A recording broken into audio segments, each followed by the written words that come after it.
2nd of February. So it's Ayn Rand's birthday. She was born in 1905. So we have spent a lot of time in the world she created, in her books, with her heroes, maybe even immersing ourselves and thinking that we are having chats with them. But we've never actually had the chance to have a chat with her because she died in 1982. I was born 1 year later. So the topic today in the Thursday Collective is some questions we would be asking Ayn Rand. The title says 5 questions. We're not even sure if we're going to have time for 5. So I will kick us off. We have Mark, Paul, and Zach. So each one of us is going to ask 1 question per round. So the first question I would ask Ayn Rand is, why did... So first I would say, thank you for everything you've done for my life without you even knowing it. But I have a question. And the question would be, why does Gail Wynand in The Fountainhead at the last minute gives in the strike? So remember, Gail Wynand at some point, he supports Howard Rourke, spoiler alert, when Rourke takes this gesture of blowing up that building project. And Gail Wynand, for the first time, takes a very principled approach based not on what the audience wants, what the readers want, but based on what he wants. And then we see Gail Wynand at his best. He's ferocious. He is committed to that cause. One time in his life, he's using the banner for what he wants. It's the one time that his wife actually admires him and actually is his wife and actually feels him as her husband. And then he gives in. And by giving in, he loses Rourke, he loses his wife, and most importantly, he loses his self-respect. So my question is, why does he do that? Anyway, when he returns to the newspaper, he closes down the newspaper. So it's not that he wanted the banner to go on. And I would ask her to explain me that. I've heard an answer by Onkar Gate, who said that Gail Wynand knows that what he has done in life cannot be undone, and that his whole life has led him in that point, and he has to own his mistakes. But to be honest with you, I still think that he could hold on, and I still think he could redeem himself even in his late 50s. And also, I would be very curious, if Gail Wynand had kept with his firm position, what would happen with Dominique? Would she stay with him? Or would she still go with Rourke? So this would be my first question to Ayn Rand. And by the way, Ayn Rand would appreciate someone very quickly asking her a philosophical or a question related to her novels. This is how she met. This is what happened in her first meeting with Leonard Peikoff, who asked her very quickly, he's like, okay, enough with the pleasantries. Is Rourke practical or moral? So this would be my question. Why did Gail Wynand give up? Mark, what would be your first question? Well, I do have a question that is sort of related to her literature as well, but I'm going to save that one for a little bit later. A question that's been sort of on my mind, and that I would just like to get guidance from a person with a much larger brain than mine, is would she think that the Constitution should be changed so that the president is no longer a natural born citizen, but could be an immigrant? And I only say that because most of the immigrants that I know are actually more American than the natural born Americans that I know. And we've seen that people in America are very pro breaking with the Constitution, very pro social democracy, socialized democracy, and are turning against, I think a majority of them are turning against the Constitution as a restraint of power, don't really understand its purpose. And I think that an immigrant who has to come to this country, study what this country is about more or less, and comes here because Americanism is animating him, would probably be a much better candidate and know what Americanism means better than the average American. So I'd be interested in seeing if she thought that was actually a viable thing to do. And we know that Ayn Rand did change her opinion during her life on things related to the law. For example, for years she was in favor of eminent domain, but then when she thought about it, she became against it. So, and the reason she was in favor of it was that she thought that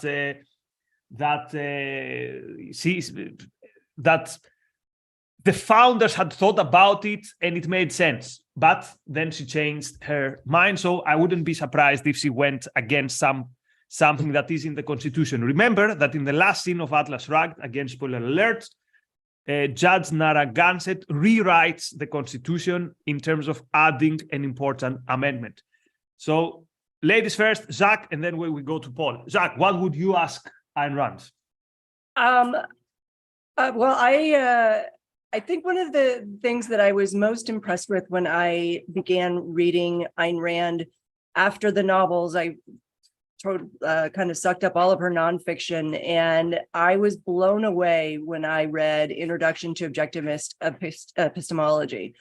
I studied that book for like 2 years in a specifically focused study group. And when I learned about her concept of measurement omission in concept formation, that's where when you're trying to come up with the concept of a thing, separating it from another thing, you omit its specific measurement in order to drill down on the fundamental concept. So if you want to come up with the concept of stick, it doesn't matter if the stick is 5 feet long or 2 inches long, it still fits in the category of stick. So my question to her would be, how the hell did she come up with that? Like, how did she figure that out? What was like, was she looking at, 2 matches or, 2 things and going, oh, I see what I'm doing here.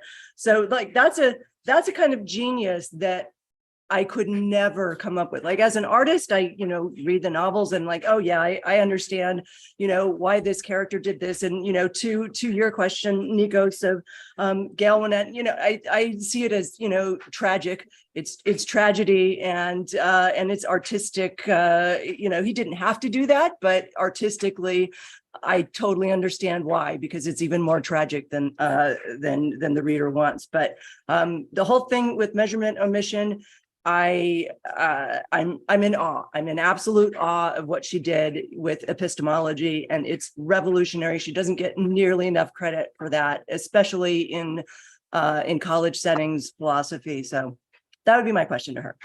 Good. And also to add one more element to our discussion, let's also say why this question would be important for us. So what is in terms our selfish value that we get from this question. Also, let me say, for justice, a big thank you to Jonathan Honig, because the idea of this episode comes from a super chat he sent in the Ask Me and Mark Anything some days ago. He said, what would you talk about if you met Ayn Rand today? So, Paul, what would be one of your questions to Ayn Rand? Well, my first question would be, how's the pastrami? Because I figure we're meeting for lunch. This is the only way that she's going to open herself up to a complete stranger. So she's got a nice sandwich, we're at a deli, and we're just chatting as one does with Ayn. Then I would move on to my second question, which kind of ties in with what Mark was asking in a way, which is the objectivist constitution. Would there be one? What would be in it? What would not be in it? Who would write it? How would it, if there were disagreements between the framers, how would those differences be reconciled? Would it be voted on? If so, who would be eligible to vote? Would everybody, when they come of age, have to vote on it? What happened if they opposed it? How could it be binding on subsequent generations? And since we've been completely impotent in applying the principles of our Constitution to our government in the last couple hundred years, how would objectivists approach this differently so that one was actually bound by the key principles of the Constitution? How much of the Constitution would have the philosophical justifications for the whys of the things that we're saying one can do and not do? Or how much would it assume that that's a huge asterisk elsewhere, and this would just be the thou shalt and thou shalt nots? I read Lysander Spooner's book about the Constitution, I think a year or so ago, Constitution of No Authority, I think it's called. And I guess it's probably commonsensical for most people who are of our ilk, but for me it was kind of eye-opening in terms of how impotent the Constitution is and perhaps should be, since it was never, individuals never voted on it or anything like that. You can't really vote on principles. So how would you support a constitution like this? What would it look like? If Galt's Gulch were to have a constitution, how would that work? Okay, So 2 out of the 4 questions up to this point are on politics. And so the first question I asked was about redemption, because I'm interested in when can someone redeem himself? And the selfish value was that Peikoff, in one of his episodes, I think he said something like, if you are a communist till you're 30, you're beyond redemption. So I was a communist till my 30s, so I'm interested in the issue of redemption. Another issue I'm very interested in is the issue of political revolution. And I would want to ask it, that would be my second question. What would you put as your threshold? Actually, what is your theory of political change in terms of when is it justified to try to overthrow a government which is a government that violates individual rights? So in one of your Q&As or in one of your articles, he said something like, if there is no more freedom of speech, then there is no more freedom, so that government is not anymore legitimate, something like that. So, but I would want more detail on that.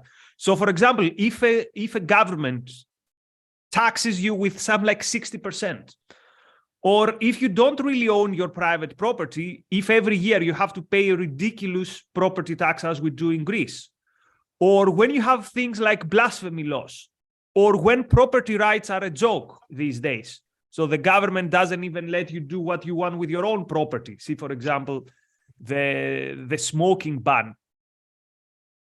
Then would it be okay for people who are moved and bound by the idea of individual rights to revolt? And how would that look like? And how do we avoid something like a dangerous circus like January 6th, where some people say, hey, I think it's okay to revolt, so let's attack the Capitol. So what would be her theory of a political revolution? So that would be my second question. But don't you think that she put that hard line at freedom of speech? Because I was just going to say, if you're looking at that still gives you the opportunity to argue, to persuade, to change people's minds, so long as you can freely exchange ideas. The founders themselves went through about a 10 or 13-year process of legally attempting to get the government of the king off of their backs. And they also went through a fairly intense period of persuasion. And I'm not just talking about Sons of Liberty and some of the bad things that happened to try to persuade people to their side, but they tried for many, many years to talk it out. And it was the insertion of troops into Boston, it was the closing of the harbor, it was the physical force that they used that was undeniable that finally pushed them into declaring their independence. Yeah, but personally, I don't understand this. So we have freedom of speech in Greece. We've had for ages, at least some. And only in the last 10 years, my family has lost 2 houses because we cannot afford the property tax. So why is it that, until I persuade my co-citizens, then I cannot challenge an authoritarian government? So I don't understand that. Why isn't it sacrificial that, please let me persuade each one of you about the necessity of change? So something there is wrong for me. So this might take decades. So why should I sacrifice my property until I can persuade the rest of the population? And what if I cannot persuade the rest of the population? So what is a possible reaction? And I think what you would say, is that, well, if you have a plan on how to do it, and it's a plan which is reasonable and it's not going to end in like a subjectivist dictatorship of the few, then I think she would say it would be justified. But that's my guess. I would be very interested to hear her view. I would wonder if she would bring up your ability to leave. If you're free to leave, if you're free to leave your country, unlike Cubans or China to a certain extent, if you're free to leave your country and you still have free speech, then I wonder if at that point, it's not about you needing to persuade other people, but you making a stand for yourself, not sacrificing yourself, for yourself anymore, and leaving the country and finding a better place. But still, why would this government have a right to govern me? Anyway, let's not solve it now, because this could take the discussion for 2 hours. But I'm just putting on the table that this is something I would like to hear. Yeah, it's a good question. More about. Thank you. So, Mark, your second question. Yeah, I mean, Don Watson sort of resolved this issue for me a little bit online, but I still have a residual bad taste in my mouth about Dominique. So I would ask her, why did she make Dominique so goddamn unlikable?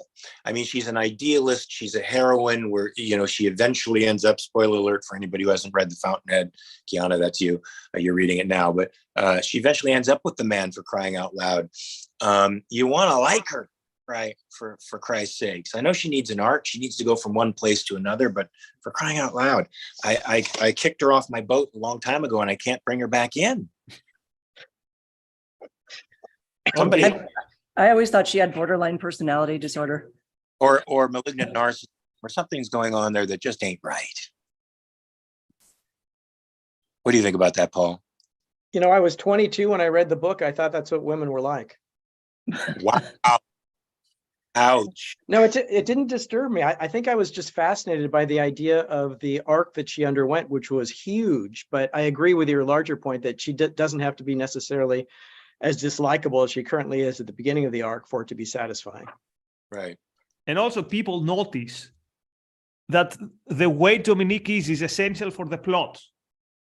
If you, I think it was Lee Pearson who put this quiz, which are the two characters that if you switch them, the Fountainhead and Atlas Shrugged would be way shorter.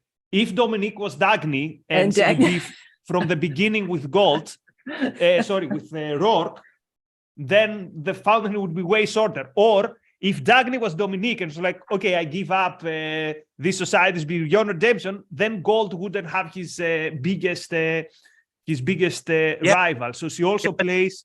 This, as Jack said about Wynand's defeat. It also plays a dramatic role in the plot.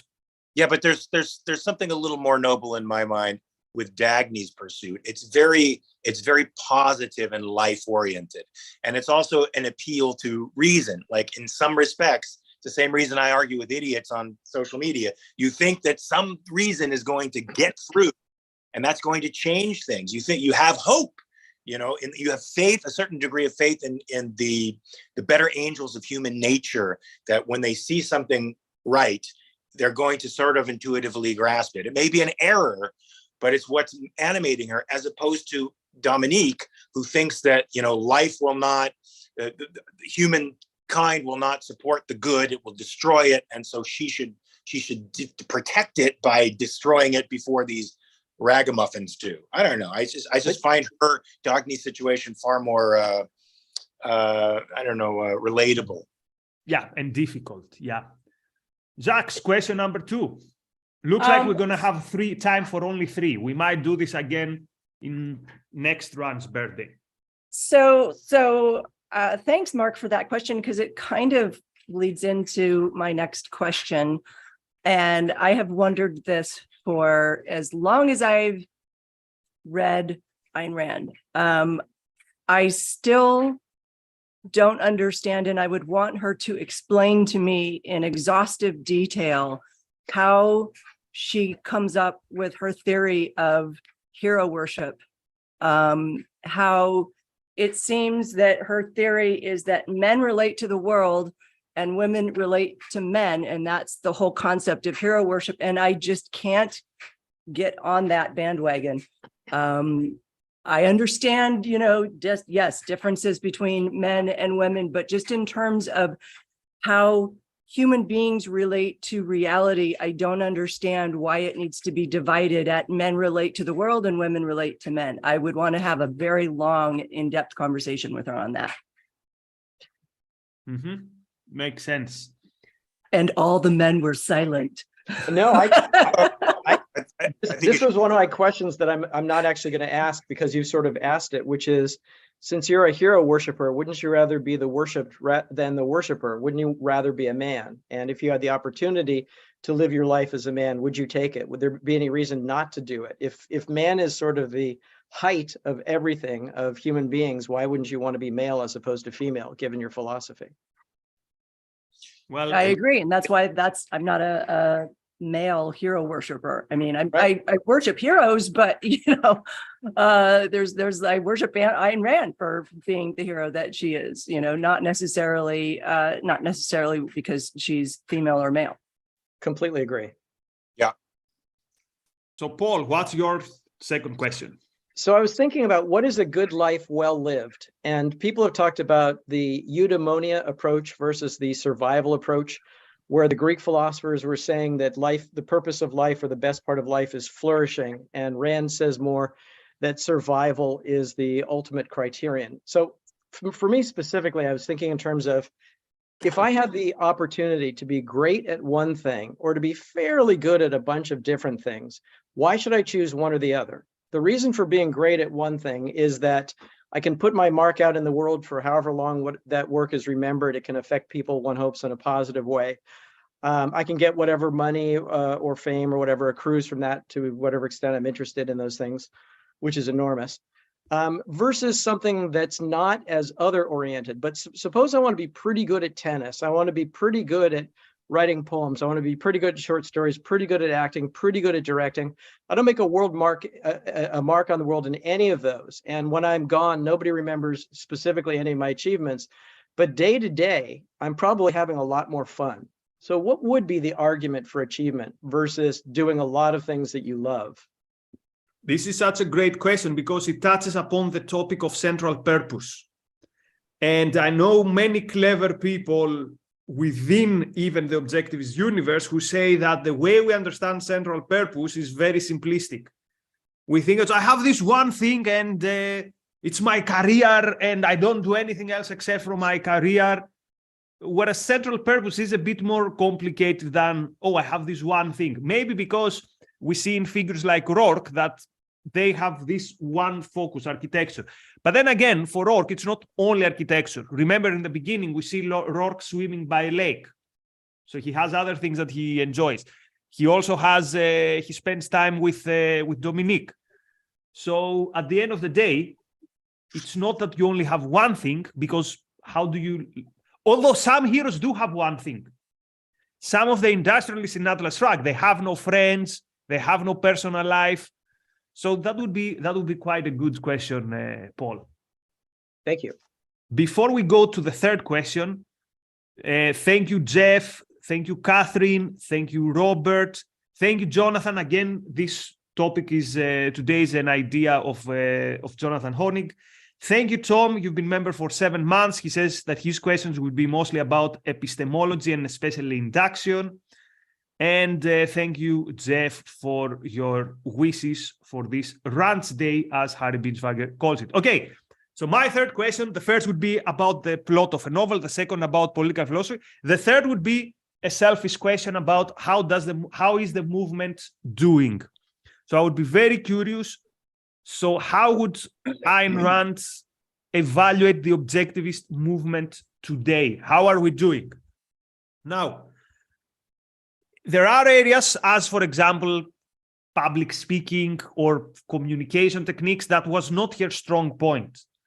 But it's her philosophy, so I would be very curious to see, are you happy with how we all try to spread this philosophy, how we try to understand this philosophy? So you have, for example, the Ayn Rand Institute, which are people who understand the philosophy deeply. Then you have people like ourselves who are more enthusiasts, aficionados of the philosophy. We try to understand it as students, as activists, as enthusiasts. So how do you see this? Do you think that something is missing? Do you think perhaps that we are taking your philosophy a bit too lightly? So sometimes we talk about how your philosophy applies to gender dynamics or how it applies to martial arts. We're going to have a discussion about jiu-jitsu in one of the following weeks. So do you think we're doing a disservice, or do you think that we are doing a good work? So I would be very curious what she would think about us, literally about us, about ARCUK, and about all these. Well, would you also want to know about what she thinks about the other factions, like the Atlas Society and the other groups that have gone off into more like the David Kelly side? That's very interesting. I didn't think about it this way because, again, I thought it in terms of getting selfish value out of it. Yeah, it would be funny if Ayn Rand had a hot take about splits in objectives that we'd never have thought about, or that she would tell us something that we haven't thought before. But to be honest, I think I predict what she would say about that. And again, from what we know about Ayn Rand, she was very, very careful about how her philosophy would be communicated. That's why I'm telling you, even the things that we are doing, I'm very curious whether she would be comfortable with them. Having said that, she was not someone who was an expert in communication. You can see this in her public speaking. So it wasn't her strong point. Her essays are brilliant, but as public speaking, she was very risk averse. So some of the things that we do, like the TikToks and all that stuff, I wouldn't be surprised if she was a bit uncomfortable. So that would be my third question. So Mark, what would be your third question? Well, I'm sort of political animal here, so I would ask her how in the heck one should vote today, because I see a great divide within the objectivist movement on voting. Some vote right wing because they think they are the tribe that more closely associates in the most important values in their mind to objectivism. Some vote left wing, thinking that a split in the executive and the legislature actually redounds better for the American people in a lot of ways.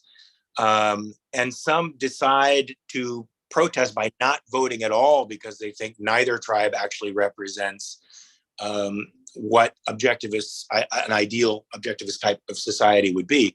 And I agree in some respects with all of them. And in my own voting, I just simply don't vote for the tribes that are dominant. I vote for someone who more closely approximates my vision of the world. But still, that's just like pissing in the wind, basically. So I'd be interested in knowing what she thinks the best thing to do is in that respect. Mm-hmm. So I remember that she wrote Conservatism and Obituary when conservatism was magnitudes more serious a political movement than it is today. So this is another question when I think I predict what her answer would be, but it would be very interesting to see. What do you think? What do you think it would be? Oh, I think she would say that she would be way more furious with conservatives today because the left has changed slightly, but she was around at the time of the hippies. She was around at the time of left-wing terrorism. So and when it comes to things like critical race theory, she would say, look, I told you so. This is just a logical conclusion. But seeing the conservative anti-vaxxers and the election was stolen truthers, I think she would be very shocked. So my prediction is that she would be on the same side as quote the official objectivist movement is, in the same way that I think she would be on the same side on the issue of the splits and all that stuff. Jacques, what would be your third question? So my third one is, I'm choosing the most controversial of the questions that I came up with. A while back, there was a major controversy, both inside and outside the objectivist movements, when some old novel notes came up were published that Ayn Rand was doing some research on an old novel, or on an early novel that she was writing, and where she was basing one of the quote unquote heroes after a serial killer, William Edward Hickman. who was he kidnapped a little girl, 12-year-old girl, I think, and totally dismembered her body. And there was this massive thing in the media, obviously against the serial killer, but she saw something in that man that spoke to her on an individualist level, and she sort of used it as a spark to create this character. And this is when she was still very much influenced by Nietzsche. And she had not yet, she was very young, she hadn't fully developed her philosophy, but she based a character off of this serial killer. And my question to her would be, why? What was it? Did this person represent an individual thinker who completely lacks in philosophy, and therefore the moral is the importance of having a good philosophy in your life, because otherwise you could become a serial killer? My question would just be why. What was, like, from a writer's perspective, it's always fascinating to me how people get develop their characters and who they look at and where they get their inspiration from. So I'd want to have a conversation with her about that. I wonder if she has written about that. So I have zero idea how this conversation would go, but I think the one person that could draw some light on that would be Susanna. So Susanna is the one who has studied deeply these early works. So she might be able to tell us a bit more what Rand was thinking when she found that person interesting. And obviously also Dr. Peikoff would know more about that. I think Peikoff wrote about it. But I think that all of this stuff came to light after Rand was already dead. So that's why I would want to ask you, like, it's kind of speculation now. And that's why I'd want to actually hear it from the horse's mouth. Does it seem a little selective that they would be upset with her and very vocal about being upset with her admiration of some quality of serial killers when serial killers occupy quite a lot of narratives in Hollywood? And some of them are, even like Dexter, for example, are the heroes of those narratives, right? Where people can see the positive elements of their personality characteristics or be fascinated by them at the very least. And, you know, we make stories about them all the time, for crying out loud. So you see any sense of like a sort of hypocrisy on the part of the people that were absolutely. attacking her? I mean, if you Googled Ayn Rand plus admiring serial killer, you will see scathing article after article of, well, you know, it's no wonder that a sociopath herself would admire a serial killer, a psychopath, right? And it's such an easy target, but the real story behind that is because when I first heard about it, I was like, oh my God, I couldn't understand it. But then when I really kind of dug into it and looked at, okay, well, she was in her 20s. She still was, very heavily influenced by Nietzsche. There was something in this person that she saw that was interesting. And it doesn't mean that it means not at all that she admired what he did or condoned at all what he did, but there was some specific thing. And, to Mark's point, whole movies and TV shows and works of art have been dedicated to the mind of a serial killer, and glorifying them in some cases too. So yeah, I think it's very hypocritical. Curious now, I'm gonna try and see if there's anything written about that. But again, Susanna would probably be the person who would know more on that. Okay, we have a very hard stop because there's the New Idea Live with Harry. So, Paul, what would be your last question to Ayn Rand? Okay, I have to very quickly say I'm fascinated by elements of this conversation. I did not know that Rand had ever supported eminent domain.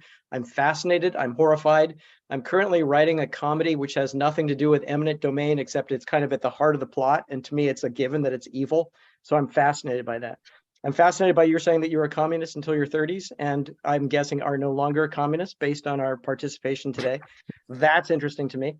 And when you were saying you wondered how Rand would approve of how we've spread her philosophy and whether it should be dealing with things like gender dysphoria or whatever, I'm going, of course it should. I don't care what she thought about it. That's exactly what this philosophy should be doing. Every current issue should be looked at through the objectivist lens.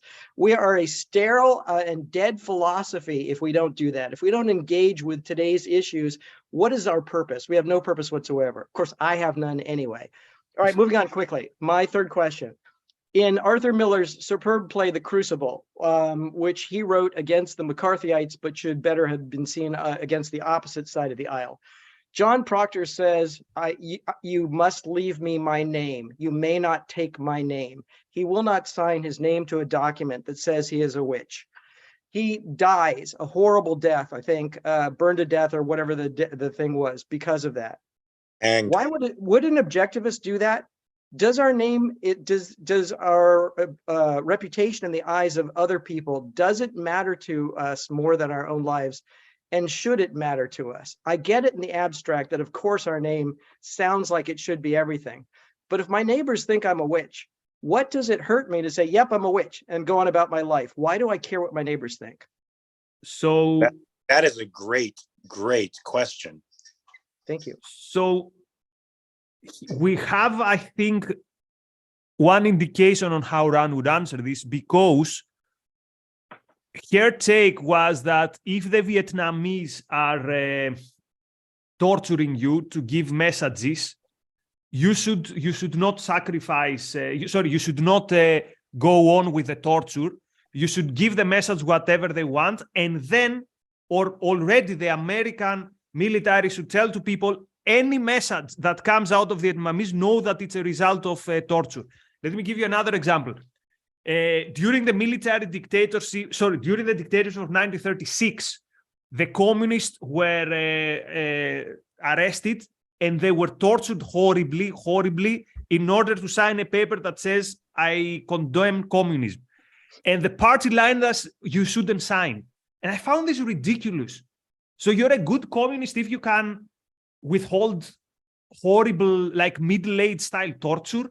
Just sign this and go on with your life, if possible, and then try to find a way to undo what your signature has done. So this is how I think she would answer this, but I'm not, again, this is for discussion's sake. I'm not an expert on how Rand would think. What we're saying here is just for discussion's sake. And also let me agree with Paul. Even if Rand tells me, I think the way you communicate is not good, unless he told me, I forbid you, it's my philosophy, don't ever put me in your mouth again, in which case I would respect it, I will still hold to say my independent judgment tells me that I think my communication style is good, so I'll go with my judgment there, because this is not an issue of philosophy, it's an issue of how you communicate a philosophy. So it's not the same. Okay, fascinating discussion, and we'll never know, but that was fun. So upcoming 7 p.m. UK time, the Briefly Objective, which is the channel with the shorter clips of ARCUK. Today premiere with James Valiant and Robert Nasir. Title: Can You Be Happy Without Friends? And 10 p.m. UK time, live on Earth with Robert Nasir. Today's episode, it's the end of the world as we know it again. So in 10 minutes, ARI has a discussion on Ayn Rand's birthday. The topic is Ayn Rand the Valuer with Harry Binswanger. So hopefully we were a good pre-game show. And how should you celebrate Rand's birthday? As Robert Nasir says, do something nice for yourself, enjoy it, maybe immerse yourself a bit in her world. In any case, blow up the IRS. Whoops. Well, to do that, first we'd need to be sure what's the theory of revolution, and as we thought, this is still a big question mark. Okay, so thanks to all of you, and hopefully next year, 2nd of February, we're all around, healthy, happy, and we have a discussion with 3 more questions to ask the ghost of Ayn Rand. Okay, thank you very much, everyone. Talk to you soon. Bye-bye. Thanks a lot.